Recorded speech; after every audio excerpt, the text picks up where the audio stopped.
I think 7 trees along that road were chopped down, quite mature trees. And I think the reasons given were that there was danger of branches, because they're old trees, danger of branches falling on pedestrians, on cars.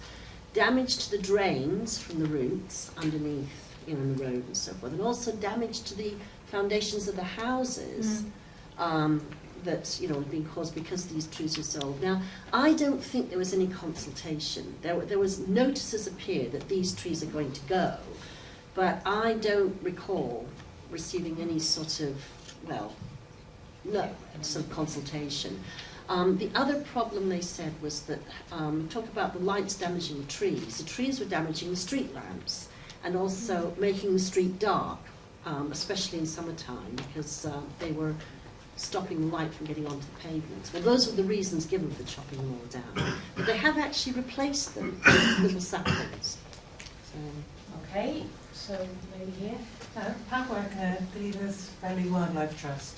Now, I am aware that the council has spent an inordinate amount of time consulting on grass cutting. It's been reviewed and scrutiny panelled and goodness knows what. But grass, you cut it, it will come back. You can't just take trees out and they come back.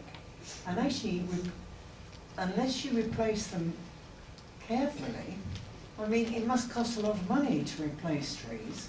So really should one think very carefully before removing a tree. Okay.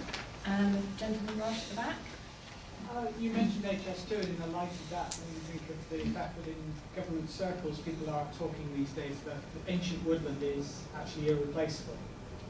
And although they don't say what they're going to do with that information, it doesn't mean the trees are on the agenda. I just wonder what it would take to make a group of trees on a roundabout qualify for the same sort of consideration to me. Because the pragmatism of removing them, I presume, saves the developer 2-3 weeks or whatever, that's pure conjecture, but it presumably makes the job easier and quicker. But for the saving of maybe, say, a few weeks to the developer, we as residents have to wait 20 to 30 years for those trees, replacement trees, to get to the same standard and quality as they were. And how does that get costed in quality of life? What was the first one? I picked up from the first two that, you know, some people, sometimes there is a need that trees are causing damage or difficulty, but it's how is that discussed? You know, I think it's an important theme coming through, so I don't know if you want to comment on that. I mean, one of the key, there are differences between the different types of trees. So also the ones that say the Gleaders Valley are historically significant markers in the landscape. They are irreplaceable. And planting new ones won't be the same genetic makeup, they won't have the same historic connections. You know, you can't replace them. And the other thing in the region, which a lot of arboriculturists or foresters when they come to Sheffield don't understand, is that often our trees which are relatively smaller are older. And I had a long debate with Nick Selwood years ago, who used to be the tree officer, about an oak tree that's felled in the Gleaders Valley, and the city council policy is that trees over 170 years are protected as sub-veteran trees to grow veterans of the future. So that's a policy. And they felled this tree, and myself and Paul Ardren said, oh, that's over 200 years. We think it's about, our rule of thumb measuring, counting on site, I think came to 210 years. And eventually Nick paid Sheffield University to get some dendro analysis done at some expense, and it came out as 214 years. And he said that in his experience he thought it was probably under 150 years, well under 150 years, because Sheffield was polluted, as I showed in that picture. 6 days of the week there was no sun, even on a sunny day, Sheffield wasn't sunny, 7th day the sun came out because it was God's day. You know. So the issues there, you know, that some of the trees are not replaceable. And if they have to go, can we leave some sort of marker to show, or can we reduce them down, or they need some investment. The Victorian planted trees are a real problem because they're often even aged. It's difficult to manage individual trees as they come down and become problematic.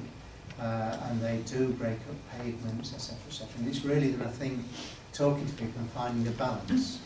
There are certain roads that I can think of where to lose those trees would be catastrophic, and you will not get them back in our lifetime. That's the problem. But they do cause damage. The way they were planted was before really the motor car, it was before modern usage. They were in, to some extent, an alien environment to those.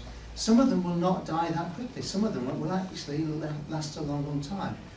It's one of the other things with this, if you stand at a tree and look at it with 3 or 4 arboricultural officers, they will all probably give you slightly different views of its state of health, and you may get 4 different opinions on what you have to do with it. They will all have some disease and some rot and the rest of it. That's nature.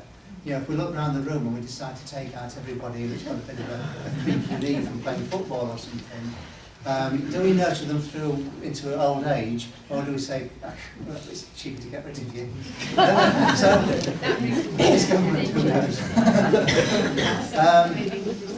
So it is a serious problem. And the thing which I feel with that is that we need to involve people who are affected. Now, there are contractual issues which I touched on before. We're now in a situation with a client contractor. If you don't fulfill your contract, you are going to have penalties. That may not give time to consult and talk to people in the way that we might want. So the result might still be that you have to remove some of those trees. Yes. These trees some will require that. But you want to know, you want to have a chance to influence, to talk to them. Yeah. So I just wonder if this is a good moment to bring in, I know there are people from the Council Amy here, just to, if I could direct it, if I may, just to comment on that specific issue of what your approach is to this really difficult question of how do you weigh up the tree is old, it's damaged, there are different opinions about it, local people have strong feelings about it.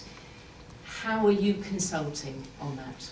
Do you want to come in on that, Jack? Yeah, Frank's going to answer next. Well, I want to answer about 100 questions actually, because there's been a whole range of things said, which I really want to comment.